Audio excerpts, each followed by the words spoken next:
नमस्कार, मैं हूं रुपेश रंजन। आप सभी का अपने चैनल पे हार्दिक स्वागत करता हूं। क्या है पेगासस और क्यों संसद में हंगामा मचा हुआ है इस मामले में? आखिर इसको लेकर विपक्ष सरकार पर हमलावर क्यों है? एमनेस्टी इंटरनेशनल ने 17 इंटरनेशनल मीडिया हाउस के साथ मिलकर एक इंटरनेशनल इन्वेस्टिगेशन की। इनमें फ्रांस की फॉरबिडन स्टोरीज, ब्रिटेन की द गार्जियन अखबार और अमेरिका के द वाशिंगटन पोस्ट प्रमुख रूप से शामिल हैं। द वायर ने एक रिपोर्ट में यह दावा किया है कि भारत में कई प्रतिष्ठित लोगों के फ़ोन टैप किए गए और उनके मैसेज को हैक किए गए। इनमें केंद्र सरकार के मंत्री, सुप्रीम कोर्ट के जज, 40 पत्रकारों समेत 300 महत्वपूर्ण लोगों के फ़ोन टैप होने का दावा किया गया है। पेगासस एक इजरायली स्पाईवेयर सॉफ्टवेयर है। इसे इजरायली सुरक्षा कंपनी एनएसओ ने बनाया है। इसका पूरा नाम न्यू सलेव और ओमरी है। यह कंपनी के संस्थापकों के नाम पर है। इसका दूसरा नाम क्यू सूट भी है। यह डेटा की जासूसी करने वाला प्रोग्राम है। इस कंपनी के बारे में ऐसा कहा जाता है कि इस कंपनी को इजराइल के रिटायर्ड फौजी, खुफिया विभाग के लोग एवं उनके तकनीकी विभाग के लोग चलाते हैं। इसका हेडक्वार्टर पहले तेल अवीव में था, लेकिन इसके विवादों में आने के बाद पेगासस ने अपने हेडक्वार्टर को बदल दिया, जिसके बाद आज भी इसके हेडक्वार्टर की जानकारी किसी को नहीं है। आइए जानते हैं यह सॉफ्टवेयर कैसे काम करता है और क्यों है इतना खतरनाक। यह सॉफ्टवेयर इतना प्रभावशाली है कि सबसे सुरक्षित माने जाने वाले आईफोन को भी हैक कर सकता है। अपने देश में टेलीग्राम और सिग्नल ऐप को सुरक्षित माना गया है, परंतु यह उन्हें भी हैक करने में सक्षम है। इस सॉफ्टवेयर के जरिए अगर किसी का फ़ोन हैक करना हो तो उसे एसएमएस, व्हाट्सएप या आई मैसेज द्वारा लिंक भेजा जाता है। लिंक किसी मैसेज के साथ अटैच होता है, जिससे कि उसको क्लिक करते ही फ़ोन में स्पाईवेयर एक्टिव हो जाता है और उसके एक्टिव होते ही आपके फ़ोन की निजता समाप्त हो जाती है। यह सॉफ्टवेयर इतना प्रभावशाली है कि इसे एक मिस कॉल द्वारा भी आपके फ़ोन में इंस्टॉल किया जा सकता है। दावा यहाँ तक है कि यह आपके फ़ोन के photo, video, camera, recorded call, GPS data, SMS, WhatsApp chat, Telegram, signal app, contact book, calendar सबको हैक कर लेता है।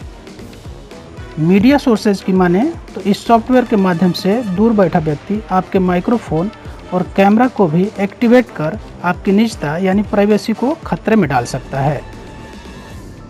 वहीं मीडिया का एक वर्ग यह भी मानता है कि प्रधानमंत्री मोदी और भारत सरकार को बदनाम करने की एक अंतर्राष्ट्रीय साजिश चल रही है।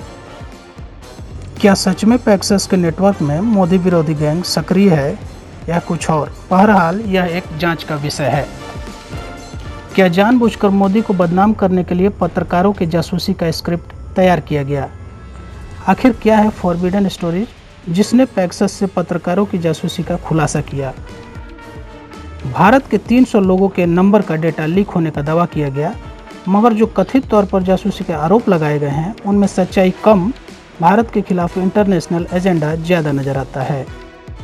एंटी इंडिया प्रोजेक्ट के किरदार हैं। पहला है फॉरबिडन स्टोरी, जो फ्रांस के नॉन प्रॉफिट ऑर्गेनाइजेशन है।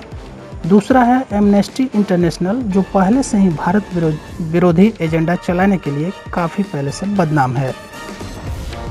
तीसरा है यूमिनेट नामक संस्था, जो फ्रांस की फॉरबिडन स्टोरीज को फंड करता है। चौथा है ओपन सोसाइटी फाउंडेशन, जिसके मालिक हैं जॉर्ज सोरोस, जो मोदी के खिलाफ आपत्तिजनक टिप्पणी के लिए बदनाम है। इन सब के तार एक दूसरे से जुड़े हुए हैं। कथित तौर पर जो जासूसी वाली स्क्रिप्ट लिखी गई, उसे दुनिया भर में जिस तरह से फैलाया गया, वह सिर्फ एक संजोग नहीं, एक बहुत बड़ा प्रयोग है।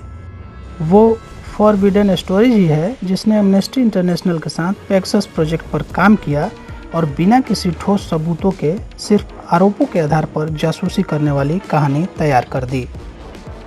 इसी क्रम में एक वरिष्ठ पत्रकार और लेखक हैं परंजॉय गुहा ठाकुरता। इन्होंने एक टीवी चैनल पर आकर कहा है कि इनके पास फॉरबिडन स्टोरीज नामक एक संस्था से उसके एक प्रतिनिधि का फ़ोन आता है कि आपका फ़ोन हैक हुआ है, किसी ने इनके फ़ोन टैप करने की कोशिश की और वो प्रतिनिधि परंजॉय गुहा जी से उनके फ़ोन को फोरेंसिक एनालाइज की परमिशन मांगता है। कहता है कि हम आपके फ़ोन का डाटा ले लेंगे और उसको एनालाइज करेंगे कि किसी ने जासूसी किया है कि नहीं, और हमें इस फोरेंसिक एनालाइज में 1 से 1.5 महीना का समय लगेगा। यहाँ हैरत की बात यह है कि परंजॉय गुहा जी ने एक विदेशी एजेंसी, जिसको कि वो जानते तक नहीं, उसको वो अपना पूरा डेटा एक्सेस करने की अनुमति दे देते हैं। यह कहानी कहीं न कहीं फ़ोन टैपिंग के दावे को गलत साबित करती है और हास्यास्पद भी लगता है।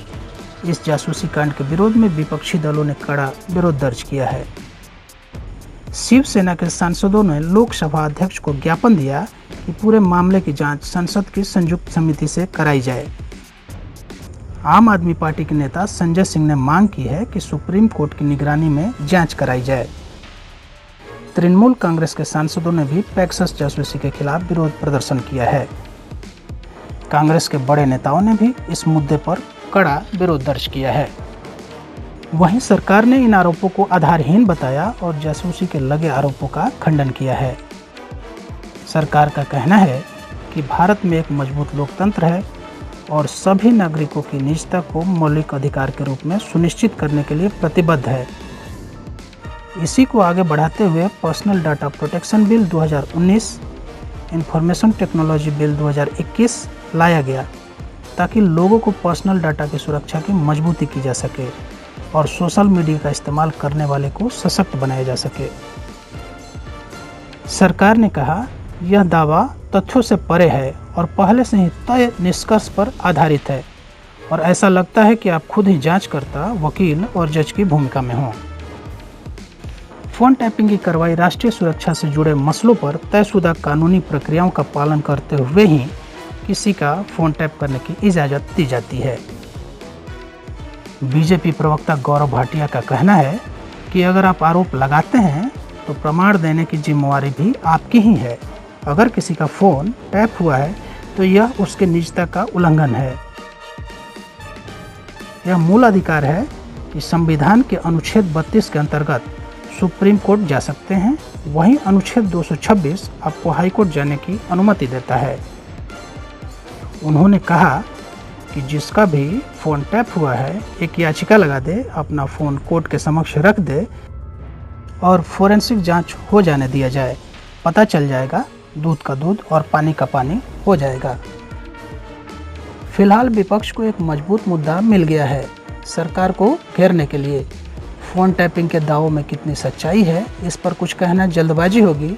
यह एक जांच का विषय है। जांच के बाद ही सच सामने आ सकता है। नमस्कार, ये रिपोर्ट आपको कैसी लगी? आपके सुझाव सादर आमंत्रित हैं।